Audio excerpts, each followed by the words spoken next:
How much home can you afford? This is such a great question. The home you choose to live in is really a lifestyle choice. It has so much to do with your day-to-day and the quality of your life.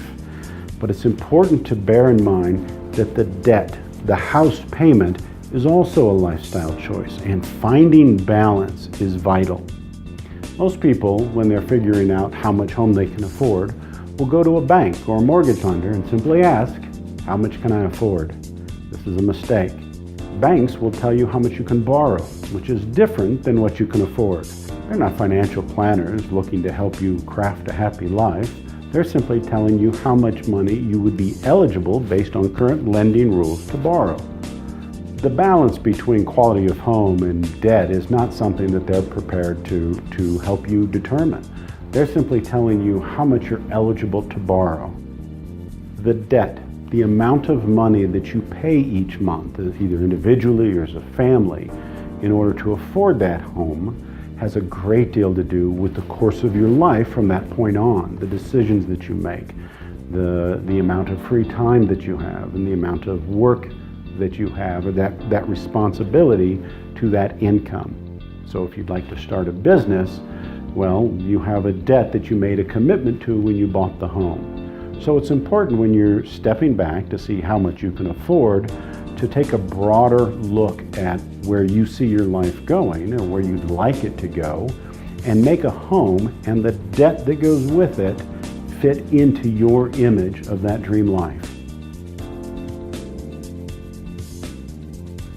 So the first step still would be to go to a lender and find out how much you're eligible for, and if you qualify for a loan, and how much. Now that's the maximum amount that you can borrow. Your investigation then will work down from there.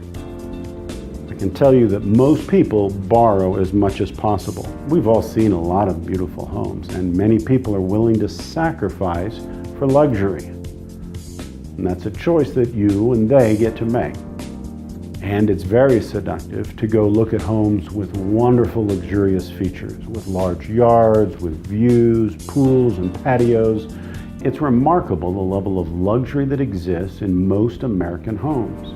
But in addition to the amenities of a home, it's important to step back and think, what are the qualities of life that you're looking to pursue? Would you like to start a business? Would you like to do volunteer work or spend more time camping with your family? How do you want to live?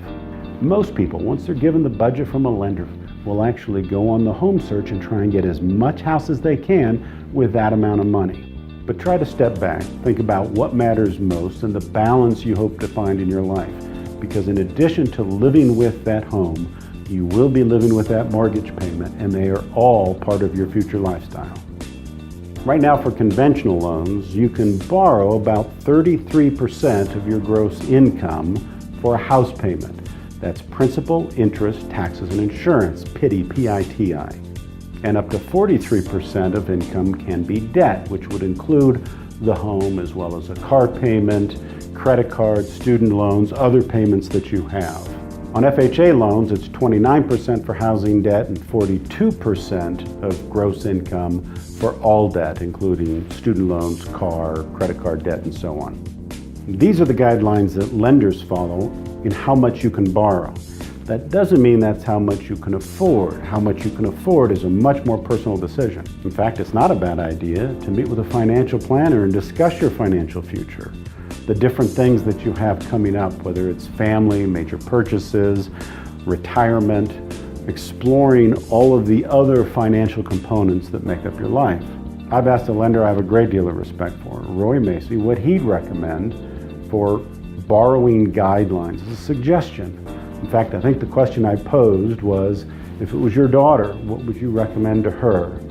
His recommendation was spending 25 to 30% at most of your normal wages.